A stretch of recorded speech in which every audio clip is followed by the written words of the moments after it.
Sometimes it might rain, sometimes it might snow. Sometimes you might cry, be sad, you know. What that's shades of a man, baby. Shades of a man. Shades of a man. Sometimes you might stop, sometimes you might go. You might make mistakes, but that's just how you grow.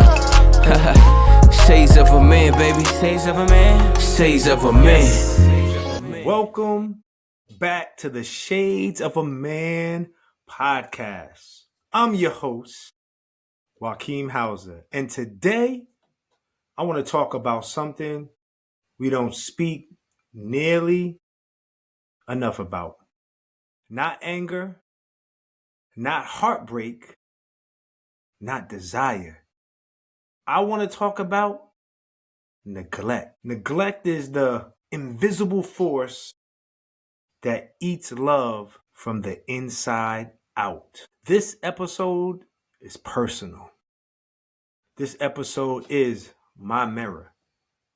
And this episode is necessary. Too many of us think that love dies because of betrayal, because of disagreements, because of arguments, or we just grow apart. But sometimes love dies because one or both people starve it, not intentionally, not maliciously, just by neglect. And today, I want to explore how we remove the N out of loving so that we're left loving, not not neglecting. Love without the shadow of being overlooked, underheard, unheld. But before we dive in, I want to set the tone with a poem. There's a piece I wrote called Allowed Pain. Allowed pain. Let it settle in your chest. Let it speak where words sometimes fail. So I read this poem. I got to read it. So hold on, let me find it. It's a short one. It's one of my short poems, so don't think it's going to be long. All right. This is called Allowed Pain. Ribs, metal gates, heavy and mildly rusted. Opened young, lesson learned. Love hurts. Inside the cave is breath and feelings. Protected by 24 bars. Life's lifeline. Love, live. Wow. Sometimes I impress myself when I write poems or read something I wrote a long time ago. Wow. Yeah. Before I continue, I just want to take a look. I'm glad I'm just a no-name podcast guy that just talks about feelings, because I think they'd be very upset with me if I had like a production team on like how I dress, how I do things, because I'm just so unorthodox when it comes to this. I don't care about anything really but the content. All the glitz and glamour is not really what this is about. This is about really having deep conversations about the shades of a man. And it just happens that, most of the shades of a man revolve around love and the word love in many different ways, because love is required in fatherhood. Love is required in marriage. Love is required in grandfather. And it's just love is just what needs to be talked about and what needs to be healed. When I think of neglect, right, I believe that most of us have learned love through wounds first. We've learned protection before correction, and we learn how to be in cages before we communicate. And those lessons, those early introductions, they shape how we actually show up in the present. So let's open this up, some of these gates together. So what I did earlier was I wrote down the different ways in which we neglect in relationships, or the different variables. So I'm going to break it down. There's neglect for oneself, right? When you go into relationships, you neglect let's say, yourself. That's one form of neglect. Then you neglect the relationship as a whole. And then the last one would be you neglect your partner. And there's no particular order like neglecting yourself or your partner or your relationship. They just all revolve around neglect. So I'm gonna start. And before I continue, I don't know if I touched upon this on the early series, and I don't really care because I'm gonna touch upon it today. This loving 6-part series kind of just happened. I didn't think about it; it just happened because I was not loving in any of my relationships up until this point. And about 2 months ago, I made a choice that I was going to be a loving man. Literally. October 22nd, not quite 2 months. By the time this airs, it'll be 2 months probably of this year. I decided I was going to be a loving man. And I really believe it was a choice. It is a choice. And I can honestly say within that choice, the one part that I know I'm going to be successful in every relationship after, every relationship moving forward is in my loyalness and faithfulness. I said this today on Facebook, and I will never emotionally or physically cheat in another relationship forever. And that's a choice. And I know that because I'm standing on it right now. And I believe that you can stand on those things from the gate, from the jump. You can say, I'm not doing something, and you will not do it. And not that I ever went into a relationship saying, "Oh, I'm a cheat," but I had little dumb stuff like this. Like when I was growing up, I remember I was in I was infatuated, right? Because it was an infatuation. I was lustful for Gabrielle Union. She was like, "Oh, Gabrielle's fine," right? So, and then Dwayne Wade got her. So he just messed me up, right? But so, and I would be in relationships, and they were like, "Would you ever cheat?" I would be like, "Oh, only if it was Gabrielle Union or Mariah Carey," or and I start naming people, right? And what is that? Like I'm giving space for infidelity. And so like now I know like no, like I am not if I get in a relationship which is going to be a thought out process, it's not going to be I'm dating multiple women and sleeping, let me change that up. Sleeping with multiple women and then make a decision to be with one and then I have these soul ties still lingering. I'm going to be friends maybe with more than one woman at a time. But once I start engaging in any kind of physical activity, which would be somebody hopefully I'm married to, when that happens, that's it. There's no more emotionally cheating. I just wanted to get that out the way of how this whole loving series came. It came from a man that was sick of being a terrible boyfriend because he didn't understand how to love. And it sounds like an excuse, but I really didn't understand how to love because I refused to put blame completely on myself. Because we always, and I'm going to say this, I'm going to say this again, we always can find fault in another person in a relationship. Always. Even if they're good, we can find fault in them. And once you can do that and you continue to do that, you will take the blame off yourself. And what I did over really my last two relationships, and especially my last one, is at the end, it didn't matter whatever my girlfriend partner did. It was about what did I do, my character, my integrity. I don't care what she did. That does not represent what I did. What I did on my own. And when I looked at it that way, I was like, Hakeem, you suck. And that's real. All right, let's roll on now. Okay, so let's start with this. I know, yes, I have given myself grace. So some people say I don't give myself enough grace. I've given myself grace, but I want better for myself and I want better for those that deal with me. So this is the first one we're going to talk about. Self-neglect. So self-neglect, I think it starts like, you don't really notice it when you start neglecting yourself. My first relationship, years back, like a long time ago, 30, but my first adult relationship, the neglect for myself was stuff like, I stopped playing basketball. right? Just because it became too much of an argument to leave the house to play basketball, so I started neglecting myself. I stopped working out. Like, I think I gained 45 pounds in like 2.5 years. Excuse me. Self neglect. Like, I stopped caring about myself. I stopped doing for myself. I stopped being happy within myself, and my only happiness had to have connection with that person I was with. But really, I was miserable because I wasn't happy with myself. Hmm. Um, when you self neglect, you neglect like your own emotional hunger.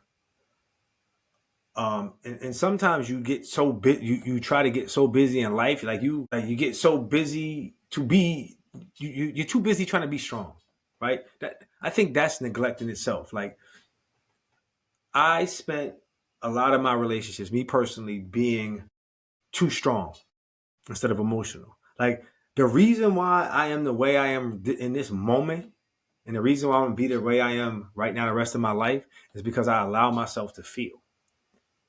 And and to me, that's strength in itself, right? Because I'm not hiding my actual feelings behind this armor. I'm letting my feelings go, whether or not it's a cry, whether or not it's an emotional tension tantrum. But you have to let it go instead of suppressing it in, and then it becomes off as you're hardened, and you have no heart. And one of the things I did, and I do it to a degree still, right? And I do work a lot right now, but I'm learning to make intentional time for everybody, whether it's phone calls, like this is like my 2025 end of the year like thing. Like, I'm touching base with all my nieces, every week. I'm gonna call them. Call them. I ain't not texting them. I'm gonna call them. They don't pick up. They don't pick up. That's on them. But I'm gonna call them every week. I'm gonna call my siblings every week. I call my mom multiple times a week. I'm gonna call my children a couple times a week, right? Intentional. I'm gonna try to see them intentionally a couple times a week. My close friends, I'm gonna call them intentional a couple times a week. Because sometimes I overdid it so that I could avoid like feeling. Right? If you're working all the time, you know what? I can avoid everything. So, I'm tired. I'm tired. Working too much. Oh, I'm busy. I'm busy. I'm busy. And you just busy yourself out of a relationship. Another way you neglect yourself, and I do this too, you pour into everyone else but yourself. And people say, like, and here's how it works, right?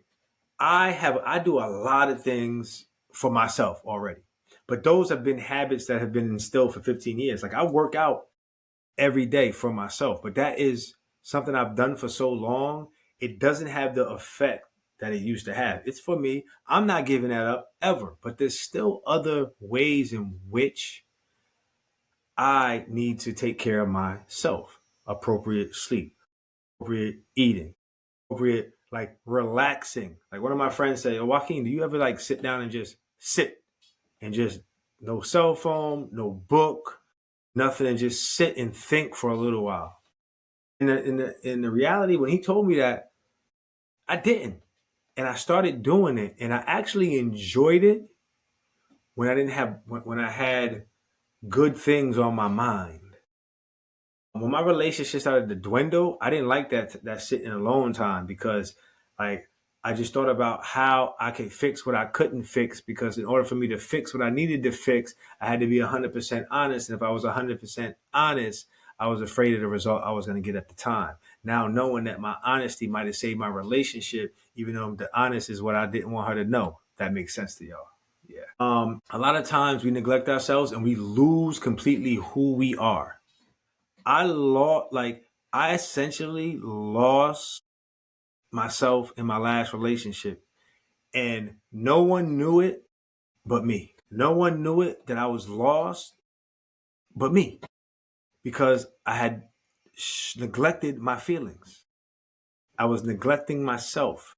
I was falling apart, and no one knew it but me. And I didn't have the spousal support where I could talk to my wife and say, "Well, I am falling apart." I don't know how to fill these voids that I'm feeling in my soul. And a lot of the voids were insecurity. That's like a big area of like emotional cheating is security. You want to feel wanted, you want to feel appreciated, you want to feel needed, and I didn't feel that. Even if that was portrayed to me, I didn't feel it because of my own personal battle. And it's hard when in the moment, in the grind of a relationship. I didn't think like this. And this is where like the checkpoints of a relationships are vital. I don't know if I talked on the last show about, the power hour, right? Like every week for 1 hour you check in with your partner. No cell phone, no TV, no children, no nothing. It's just you and your partner.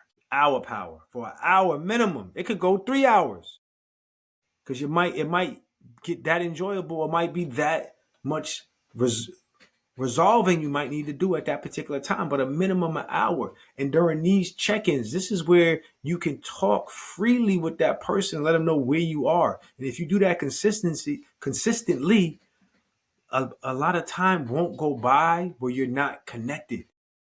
And yes, connection it's gonna be conflict in connection, but that conflict is necessary, right? Because you're gonna learn how to navigate through unreasonable terms to get a solution with each other.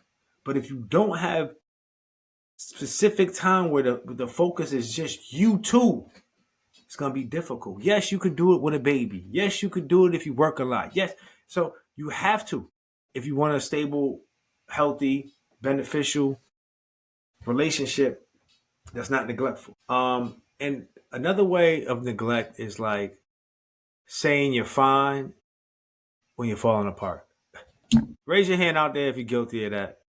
I am guilty all the time. I just started being honest with that. Like I went and spoke at an event this weekend, and part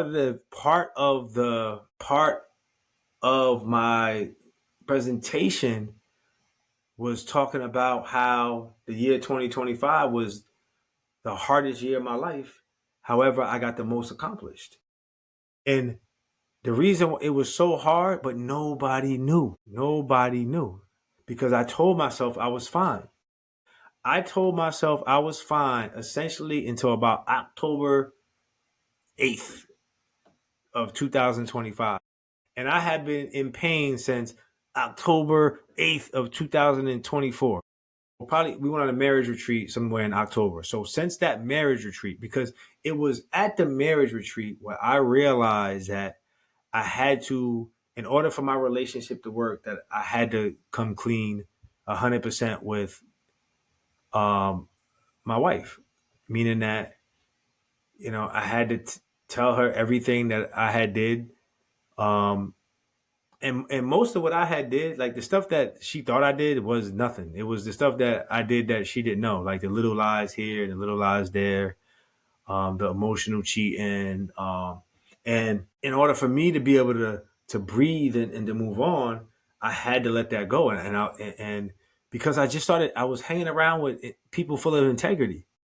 And I felt like I was a fraud because I was hanging around these people and I wasn't being honest with my wife. And I just didn't feel like I belonged. And it was eating me up. It was tearing me up. And it was like either the relationship had to end or I had to be truthful. And unfortunately, it was easier to have the relationship end than being truthful, to be honest. And although I regret that decision, and not being a man of integrity and being truthful, right? I wish I could have went that route and took my chances there, and seen how that panned out, rather than wait until it's all said and done to want to be honest.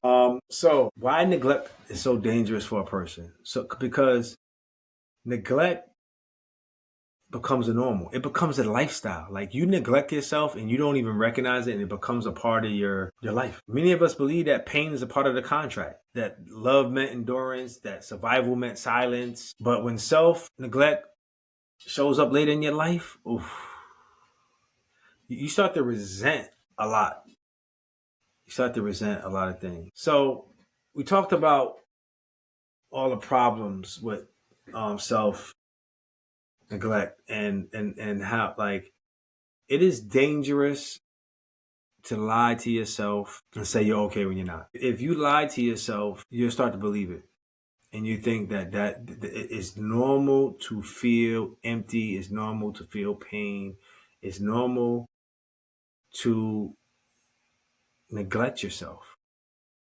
And you will accept it and it will become you. So, how do we take the N out of loving yourself? How do you do that? All right. First of all, you have to acknowledge it first. You have to say, you know what? I'm being neglected. And then you have to give yourself permission to rest. And rest, I don't mean sleep. I mean rest the neglect. Put the neglect aside. Sit down and relax and think about what you need. Think about what you want, what you need. And then two different things. What you want is important, but also what you need is important. And they're different, okay? Wants you may not have yet. Wants you may not have yet. Needs you should already have. Right? You need certain things in a relationship. You should already have those. If you don't, you are in trouble. Um, Speak up before you erupt. Speak up before you erupt. Don't wait until you're a volcano bubbling before you say something. And it's okay to admit what you need without feeling guilty. The other night I was talking, right? I have friends, female friends, right? And they're just friends. They really are. I swear to you, I don't have anybody that is a little bit more. I don't. And I spoke out loud. Like we were speaking, how you doing? I was like, no. And I was just like, I need a hug. Just straight up, because that's what I needed. Like I was laying down, I was lonely, I wanted a hug.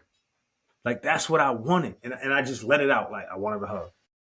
I'd have never, you know how many times I came home, I just wanted my wife just to hold me, but I was a little bit mad at her. She gave me a little attitude when I walk in, didn't look at me the way. And then I went without what I wanted because I was neglecting myself. And so it was real funny after I told this person I want a hug, they were like, oh, do you want to meet for coffee tomorrow? And I was like, coffee? What are you talking about? Meet for coffee, right? And I was like, well, why you want to meet for coffee? And they were like, well, because I'm the only place I'm comfortable with giving you a hug would be like in a public place. And I thought that it was so like sweet of the person because the person knows what I'm trying to do, and the person has similar interests in themselves, and the person is not someone that I don't think I would ever be with, right? I never exclude anybody and say that, never, but it's just there's a huge age difference. We're like, let's say religion, like we talk a lot about religion and stuff, but it's not someone I see myself in that capacity. But the fact that they were willing to give me a hug in a public place made me feel real comfortable. And I was like, and then I was able to speak my truth again. Like, oh, I'm sorry. I was just thinking out loud. And they're like, oh, I'm sorry. I was like, no, you're good. Like, I really appreciated that gesture. But when you stop neglecting yourself, like you're able to really communicate. And I didn't feel guilty that maybe they thought the wrong thing, but to me, it was generous that they wanted to give a hug, and I'm pretty sure they respected the fact now that I told them that I didn't mean that way. I was just thinking out loud. So it was a wonderful experience. But that's when you start feeling and actually letting your feelings out, these amazing things occur, and they actually, I ain't gonna front, they feel kind of good. They feel kind of good. And then also how to you practice being honest with yourself. That I've been practicing with myself, and that actually will make you feel honest with others. So now I got a flashback, right? And I'm just gonna tell you about this little flashback. I don't know how long ago, but I was I tried to I wanted to have closure with my ex, right? So I wanted to meet her somewhere to talk. I just sent her a message like, "Hey, I'm gonna be here. Please meet me here, right?" To talk to me because I didn't want to I wanted the closure, and I didn't think I was gonna get it, but I went anyway, right? Because you know I wanted that closure, and up until this point, right, in this particular day, I act like I didn't miss my ex, like I did. I was just running through life angry and act like I didn't miss her, right? That moment when I knew I was gonna get closure. We weren't gonna be able to have the last conversation, and I wasn't gonna be able to tell her the truth face to face, and maybe she'd tell me some things that I needed to know. Like I wasn't gonna get that. Like I was neglected, right? I felt neglected. So I like cried in the car, right? And I remember this vividly because I was crying, and for the first time I cried out loud. I just said, "I miss her." I just miss her, right? And that was the true feelings. I wasn't saying I want her back, none of that. Just I miss her because that's the grieving part of a relationship. And it came out loud, right? And it was this cloudy day. I swear it was so cloudy, right? And I'm crying, and I'm crying, snot nose crying, like letting this out. And it's the first time I cried this like since we broke up. So I ain't cried the whole time, and here's the first time, and it happened to be in this scenario, right? And all of a sudden, my car got bright, like the sun just beamed directly on my car, and I got jet black tints, and just lit up the car. And I looked up, and I was like, "What?" And I could see the sun beam right down, and it was the most like peaceful moment. Like the tears just stopped, and I was like, "Oh shoot, I'm okay, I'm okay." And I believe that happened because for the first time, I was just honest with my feelings. I just let it out. Just let it out that I missed her. And it's okay to miss somebody that you're never gonna be with again, right? I miss my grandfather. He died 25 years ago. There's nothing wrong with saying that I miss him. And I'm learning these things now. Okay. So we're gonna roll into the second part. I gotta look at my notes, guys, right now. Is neglect is how we neglect our partner. Okay. So neglect is not necessarily abuse, but it definitely destroys love slowly too, like because it eats away at it. Um, Neglect feels like things are fading, like there's no interest. If it makes you make them feel like they're not being seen, they're not being heard, right? And a lot of times we don't even know we're neglecting our partners. Like if you told me a year ago to this day that I was neglecting my wife, I'd have told you you're nuts. I was like, I pay the bills, I take her on vacation, I try to do date nights once in a while, I make her food, I pick up coffee, I start a coffee in the morning, sometimes I fold the laundry. Like you start thinking about all the things you do, but you fail to realize the things you do not do. Okay. And so things that I did, I'm gonna say things that I did, right? Or because I did all of these. Right? When I was writing them down, I was like, dang, yo, oh, he was an awful man, Joaquin. I did all at different stages. I was good at stages, and it was kind of how when you're going through your own battles, like being a good husband is hard, and that's why you got to have a woman that understands your battles, so y'all can compensate, and she will understand. You know what? He's struggling right now. I got to be his rock today. You know what I'm saying? You want that type of woman, right? All right. So one of the things I did. One of the things I'm gonna say I did because you're gonna think I'm this evil person. When you listen and don't hear, all right, and I'm a very good listener, and I usually hear everything. And for me, this would be more like I didn't acknowledge I heard it because a lot of times my wife be talking, and she just be rambling, right? Because that's what she did, and I would hear everything, but I just would be kind of like just hey, yeah, yeah, and then she would think I'm not listening, and then like 2 weeks later I bring up the whole conversation. She'd be like, I didn't even know you was listening, so I listen, but not only hearing but acknowledging that you hear them, so they understand and they feel it. You want them to feel what you're saying. I mean, you want them to feel that you're listening to them, showing up but not engaging. Like you're there, like you come home and I'm on my cell phone. I come home, but I'm like disengaged. I'm not connected. All right. You offer answers, but there's no interest. Touch without connection. Like it's just a routine. Talking with no revealing. Being dependable, but not emotionally available. Woo! But I was the most dependable. If you said dependability in the relationship, I was there. In most cases, there was some things I didn't show up for.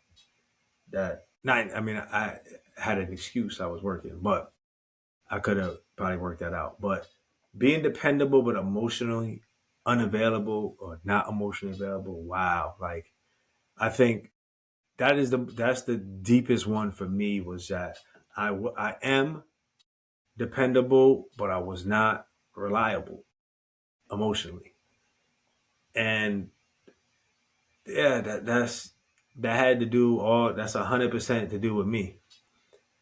And it's hard sometimes, especially when you neglect yourself and you're suffering and you're having your own battle to really emotionally show up.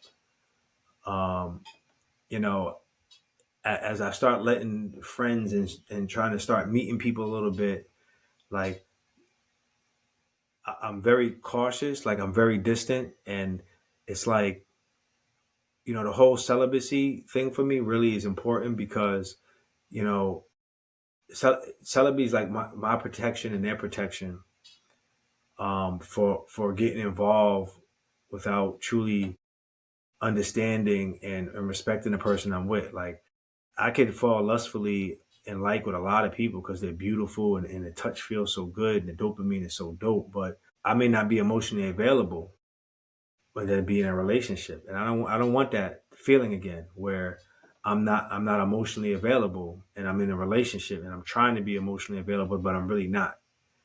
But when I take out the sexual component to that, I'm able to navigate way different. And then the person is able to navigate way different because they don't feel like I took something from them that requires us to be in a situation. And I know that, two people are adults and all that, but to me, it matters. Like I'm a gift and I want that other person to be my gift as well. So, um, I just don't want it to be like a something like an everyday thing. And that's what it has been every day. So, with that being said, like, how do we take that neglect out? Like, how do we stop neglecting our partners? Um, Ask real questions and show that you care about their answers. Because you should. If you're in a relationship with them, you should care about how they answer the question. Check in emotionally. Check in emotionally. Not just ask the question, how you doing today? Right? Because we do that like kind of like how we when people says, "How you doing today?" Good, and you're not doing good, right? So really check in, like you good, you good? You need anything? How can I make your day better? What can improve your day? Like change up the question. Don't ask the same question. Change it up to make them give you a different answer so you can figure out what's going on. Giving your undivided attention. Cell phones gone, TV gone, everything gone. Just you and them. That's that power hour. Telling you that junk works. Honor their love language. I tried to get my ex to read the love language with me. She wasn't having it because we was on different pages on how our love languages work, and it would have been dope for us to understand each other because then she could have catered to mine, I could have catered to hers, and we would have had a different experience. Holding space in their fears, not just their strengths, right? Meaning that, like, protect their fears and not just chill where they're strong at. Right? You may need to be their fear. You may need to be the person. Like if they're afraid of snakes, you got to make sure that they don't encounter those snakes. You know what I mean? And choosing them on ordinary days, not just the crisis days. Like always choosing them. I think one of the biggest, like one of the things I look at, so I remember one time they broke into my wife's car, right? And so she couldn't drive to work. I think she ended up driving anyway, right? Because I didn't take her. So she has to be to work at the same time I have to be to work on 7 o'clock, right? My gym opens, I gotta be there at 7 o'clock. So She wanted me to take her to work. And I was like, oh, I'll get you an Uber. But she didn't want an Uber. She wanted me to take her there. What I should have did was like, okay, if I take you to work, I gotta drop you off at like 7:15 so I can be back at the gym. I mean 6:15, and I think that would have been fine. But that's not what I did. I said, oh, I'll get you an Uber. She didn't want the Uber. She wanted me to take her to work. And these are just little things that you could change up to make that person feel reflected. And when I look back on these things, these are the things hey, like I said, I'm gonna be a good dude. In saying that, I'll probably be alone the rest of my life because that's what usually happens in these stages, right? Because I'm gonna be so picky. I'm like, like I'm gonna be so apprehensive about making sure that I pick somebody that I'm really can vibe with. Now, how you neglect the whole relationship. So we basically talked about how you neglect yourself, how you neglect your partner. But now, when the relationship comes together, like now you're together. Now, how are you like neglecting the relationship? Okay. So think of your relationship together like a plant. Okay. And it needs a couple things, right? A plant needs water, sunlight, right? And then it needs to be periodically changed from one pot to another as it grows, maybe moved in the house, maybe trimmed here and there, right? So it needs maintenance. You just cannot throw the plant in the window and then forget about it. And that's the same thing with the relationship. You can't say, okay, she loved me on the day she married me, and now it's just that love's just gonna carry on, and it ain't gonna need no upkeep, no maintenance, nothing. It's not gonna work that way. You have to water it. You have to give it sunlight. You have to keep it maintenance. Just like a car, man. If you don't, it's gonna fall apart. Think of it as your brand new. I just got a 2024 Toyota Tundra. You need the oil change. You got to rotate the tires. You got to change the brakes. You got to do these things periodically throughout the life of the car, or it's going to fall apart and it's not going to last long. Same thing goes for a relationship. Got to do the maintenance. Stop depending on the miracle, like praying, like, oh God, I hope. Like if you don't do no. You drive your car for 50,000 miles and you don't do nothing to it. Every time you get in that car, you're gonna be like, please God, don't crash the car, don't break down on the side of the highway. Like, come on, we gotta do some maintenance. So relationship neglect. I'm gonna say no mutual vision towards the future.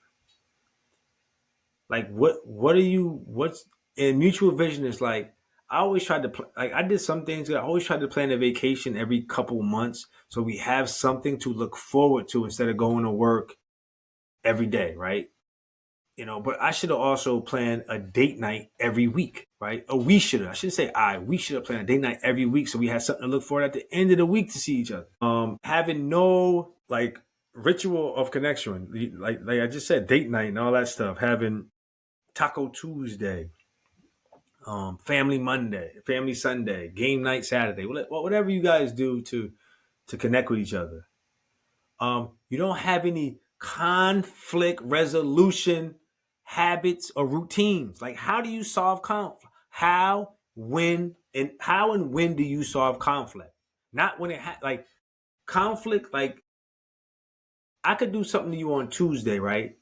And it may not be the time and place to handle that because of your lives, right?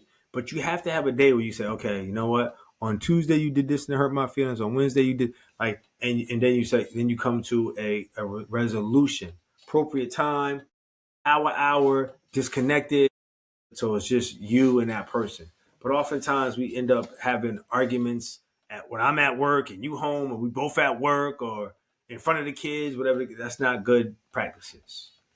Um, no investment in intimacy. Oh, woo-wee. Yeah, no investment in intimacy. That's huge.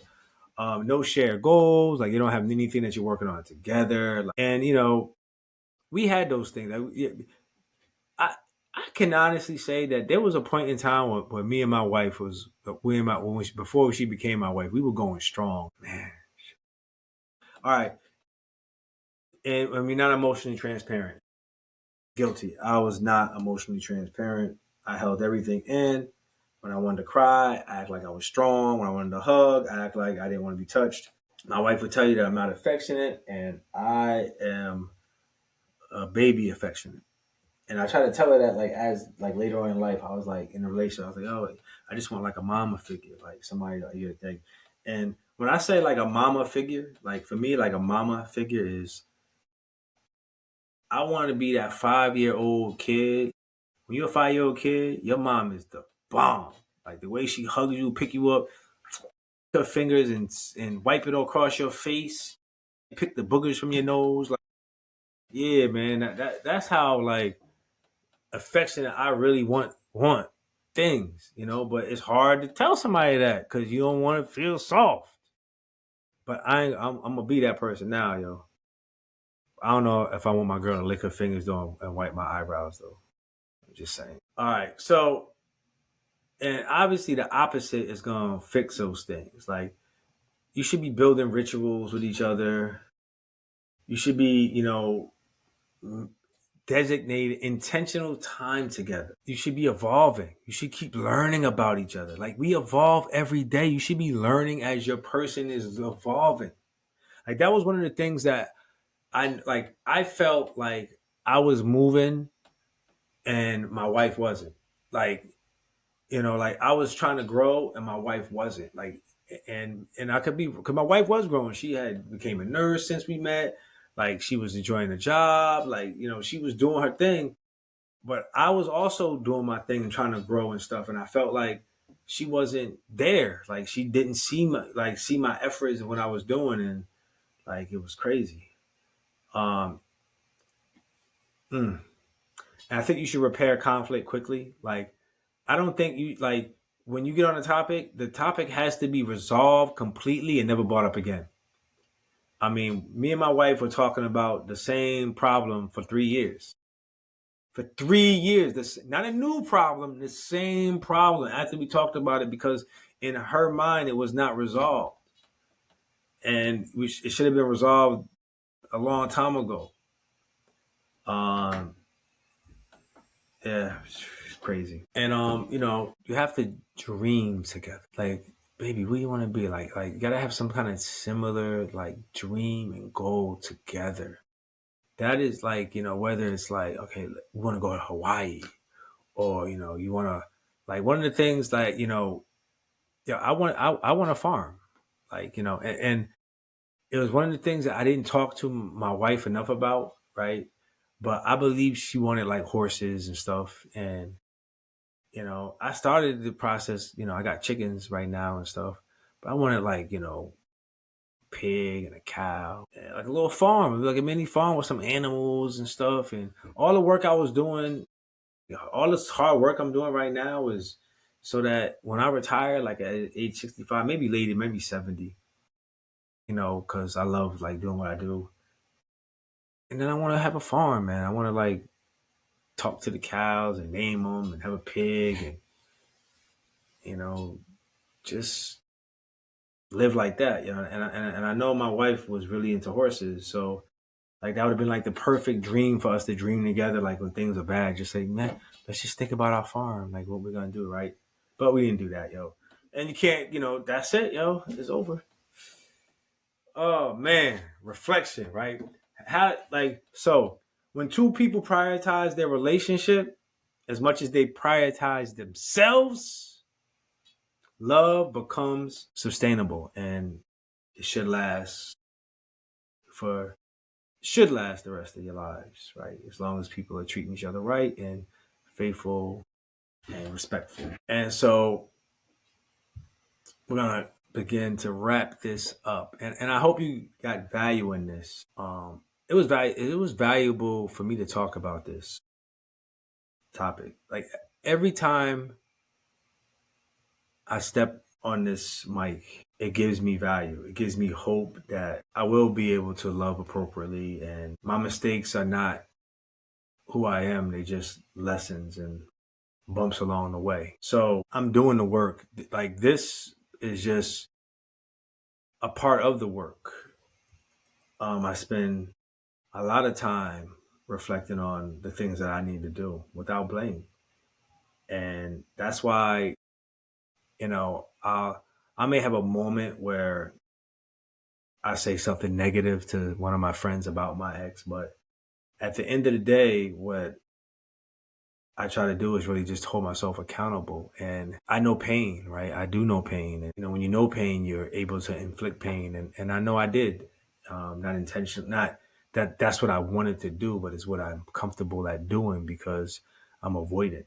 And so I say that because I want people to know that no matter where you are in your journey, no matter how broken you are, no matter how hurt you are, you have a choice for yourself first to change. And it is a choice, 100% a choice to change. I've made the choice that I'm going to change.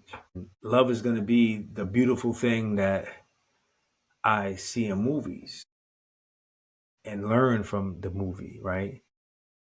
But it's going to be way longer than an hour and a half show. Hopefully it's for the rest of my life when that life begins. Neglect is so easy to neglect somebody because it doesn't ask for anything. It just festers in silence.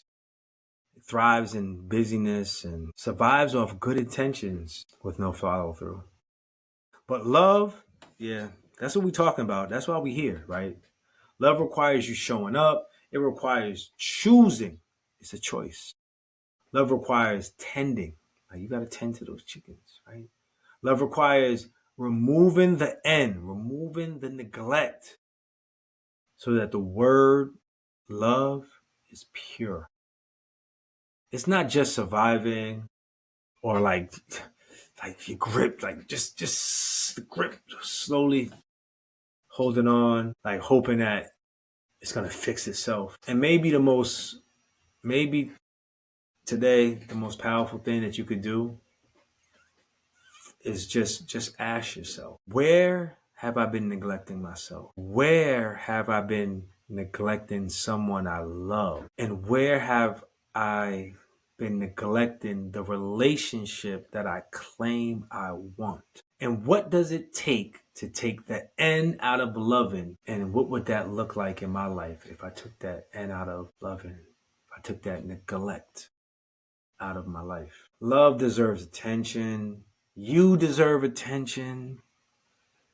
And your heart, my heart, are more than just rusted gates. They need to be lubricated.